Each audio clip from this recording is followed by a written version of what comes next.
نأكد لك من اليوم ما عادش باش تشري الخبز من حتى بلاصة.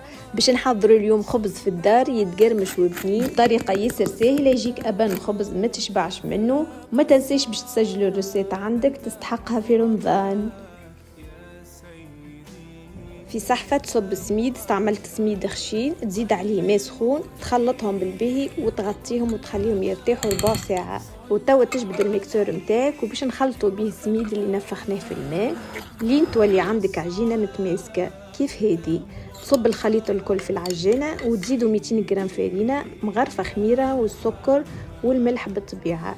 تعجنهم بالباهي، ماكش باش تستحق الماء. واخر شيء باش تزيد 30 جرام زبدة طرية وتكمل تعجنهم مع بعضهم. وهذه العجينة اللي باش تتحصل عليها تكون إلاستيكي وطرية، تغطيها وتخليها تخمر في عقلها، وتنجم تحطها في بلاصة دافية باش في ساعة. وهذه العجينة بعد ما خمرت ما تخرجش منها الهواء، تقسمها لكعابر متساوية، تغطيهم وتبدأ بأول واحدة. ترش شوية سميد على البلون ترافاي وتحل العجينة متاعك وتشكلها كيما الباجيت. كل ما تطوي العجينة انزل عليها بالكدا، في الاخر تكمل تسكرها من الجناب بالباهي وتروليها في سميد باش ما تتحلش. تشكل الخبيزات الكل بنفس الطريقة وتحطهم في طبق مغلف بالبابي كويسون وتهبطهم شوية بيدك وتعاود تخليهم يخمروا ربع ساعة. من بعد ربع ساعة باللام، واللام راهو نضيف وجديد، وترشم الخبيزات متاعك وتحط في وسطهم الزبدة تكون مرسويت صغار. الفور يكون سخون على 220 درجة. تصب الماء سخون في صينية باش الخبز يجيك يتقرمش، وتدخل الطبق متاعك يطيب وتخليه يطيب ويحمر، وهكا تتحصل على أبان خبز وصحة وبالشفاء.